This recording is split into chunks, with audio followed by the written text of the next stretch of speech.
Olá, amados, a graça e a paz do nosso Senhor Jesus Cristo esteja sobre a tua vida, amém?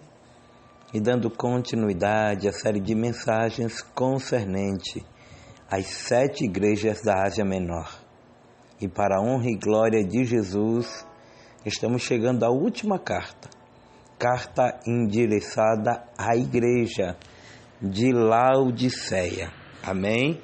O texto que estamos tendo por base está contido ou localizado no livro do Apocalipse, capítulo 2, verso 7, que diz o seguinte: quem tem ouvido, ouça o que o Espírito diz às igrejas. Amém? Antes de qualquer coisa, como todos já sabem, é momento de oração. Rei da glória, Deus do impossível, Senhor que tudo pode, tudo faz e que tudo vê, Pai que nos conhece, que conhece a nossa alma e o nosso íntimo. Te pedimos, ó Pai, perdão de todos os nossos pecados, para que assim nos tornemos dignos, Senhor, de ser um pregoeiro da Tua palavra, que eu possa ministrar aquilo que eu vivo, para a honra e glória do Teu santo nome, amada igreja que crê, diz amém. Amados, falamos sobre 6 igrejas e agora estamos falando da 7ª, a saber, a última carta, onde a qual a igreja de Laodiceia é a última das 7 igrejas da Ásia Menor, cidades no Apocalipse. Aquela igreja recebeu uma carta do Senhor Jesus Cristo por intermédio do apóstolo João, na qual foi duramente criticada. Por causa da carta à igreja de Laodiceia, aquela igreja ficou muito conhecida entre os cristãos como a igreja morna e apática, sinônimo de descompromisso com o Senhor e de indiferença espiritual. Frequentemente, essa igreja é apresentada como o direito oposto da igreja de Filadélfia. E, segundo alguns estudiosos costumam dizer, é a igreja da geração atual, onde as quais muitos estão em apatia, em mornidão. Uma hora querem, outra hora não querem. Uma hora se envolvem, outra hora não se envolve. A igreja de Laodiceia, assim como as outras igrejas da Ásia Menor, provavelmente foi fundada durante o ministério do apóstolo Paulo. Naquela região, Laodiceia era uma cidade importante na região da Frígida, na Anatólia, isto é, na antiga Ásia Menor, que atualmente pertence ao território da Turquia hoje em dia. Também, a cidade de Laodiceia era conhecida por suas riquezas e poder econômico. Para ficar no meio das 3 grandes rotas comerciais, a cidade se tornou um centro financeiro local. Na cidade havia também uma importante escola de medicina que ficou conhecida por desenvolver um remédio para a visão. Na cidade havia remédios e também havia prédios importantes.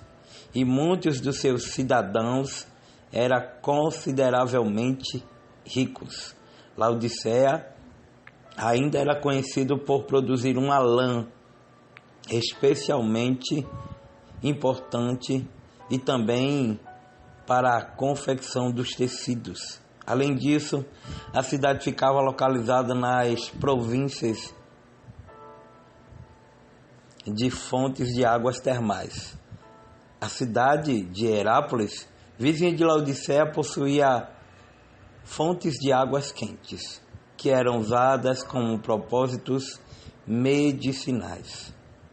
A cidade de Colossos, igualmente vizinha de Laodiceia, também contava com uma fonte de águas frias das montanhas que era muito apreciada. Essas informações ajudam a cada um que está lendo ou aprendendo a Bíblia a entender corretamente a igreja de Laodiceia, ou seja, a carta enviada à igreja de Laodiceia. Sabe, são muitas coisas que precisamos pontuar à luz da Sagrada Escritura. Primeiro, havia um ponto muito comercial. O povo se intitulava rico, mas era uma riqueza aparente, ilusória. Rico para os homens e pobre para Deus.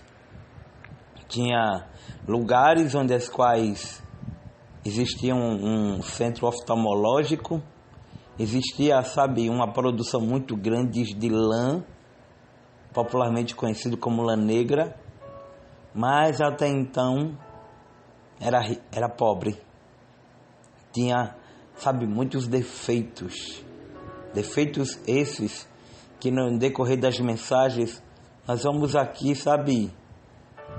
esmiuçar. Nós vamos trazer à luz da Sagrada Escritura o entendimento.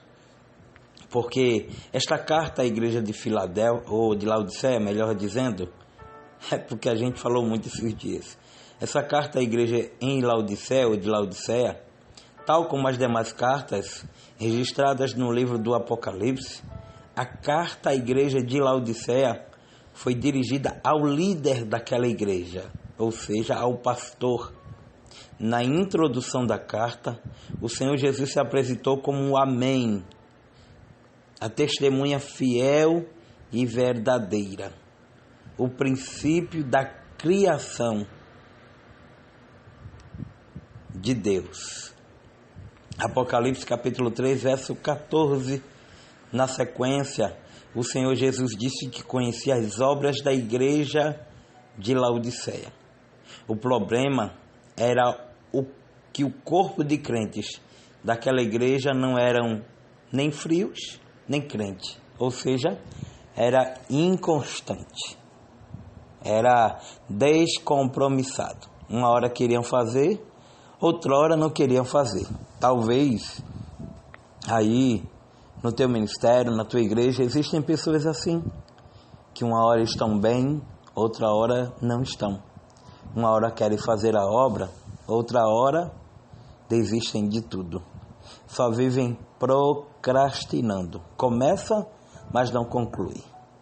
Então, o Senhor ele vai se revelar e falar aos irmãos. Porque quando eu olho para tudo isso, quando eu olho para esses detalhes, inclusive, Jesus queria e disse que seria melhor que eles fossem ou frio ou quente. Talvez ser frio, nesse caso, significasse ser alguém que ainda não havia tido um contato com o Evangelho, ou seja, alguém que estava prestes a conhecer o Evangelho. E podia ser evangelizado da mesma forma.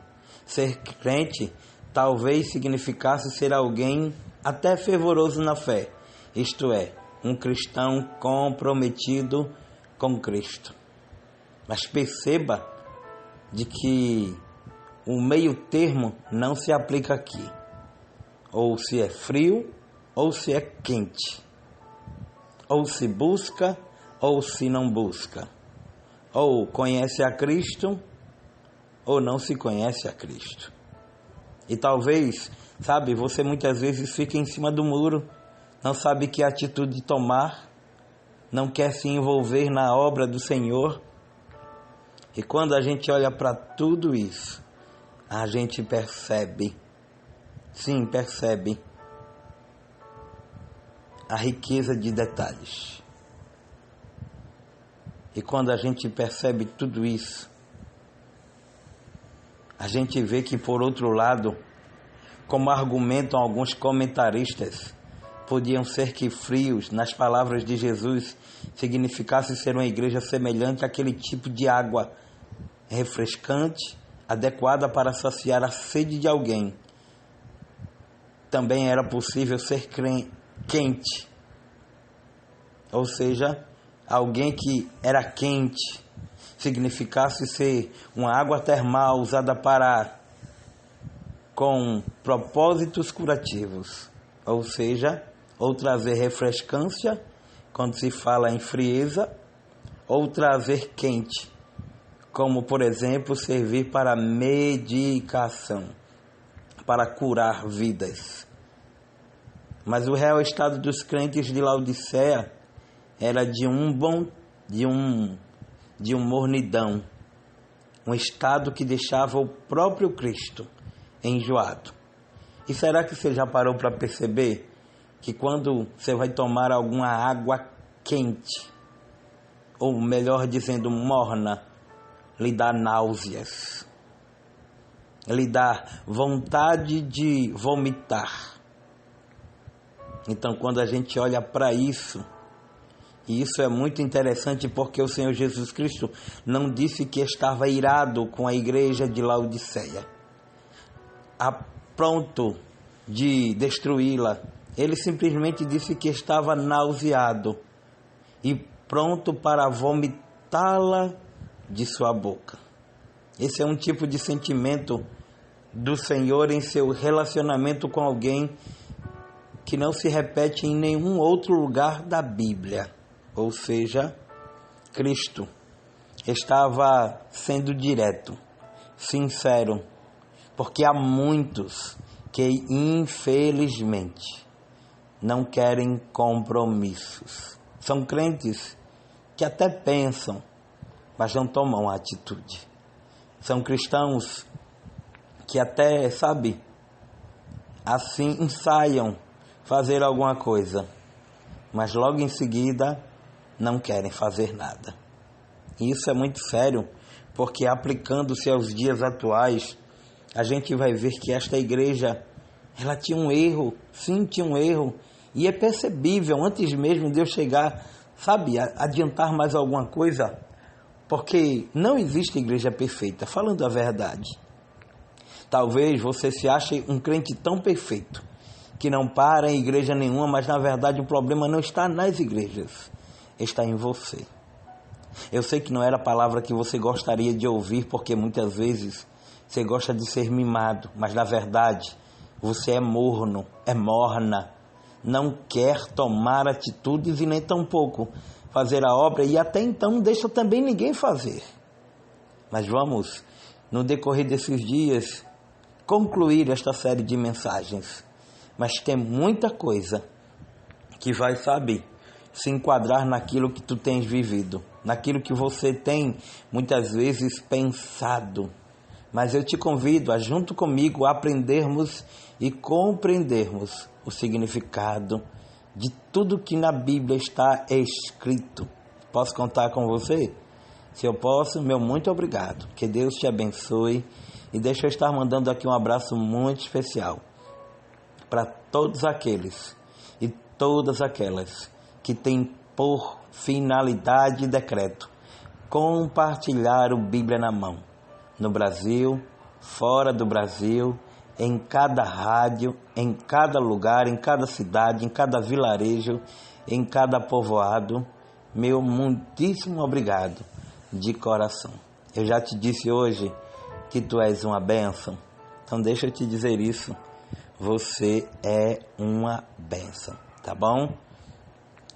E meu muitíssimo obrigado de coração pela honra que você me dá de sempre transportar-me no teu aparelho de celular, na tua TV, no teu som, no teu trabalho, no teu computador, mas acima de tudo, principalmente me permitindo levar a palavra de Deus para você. E se não for pedir muito, eu gostaria de que você compartilhasse esta palavra com mais 1, 2, 5, 10, 100 no grupo, na linha de transmissão e acima de tudo, te fazendo ouvir a palavra de Deus, que é o mais importante. Se os irmãos não estão conseguindo chegar à igreja, a igreja vai até a casa dos irmãos, tá bom?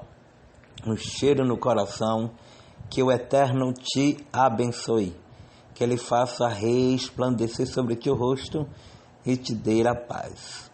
Que Deus te abençoe em nome de Jesus, e que a cada dia Jesus venha falar ao teu coração, dando continuidade muito em breve e concluindo essa série de mensagens concernente às características da Igreja da Ásia Menor.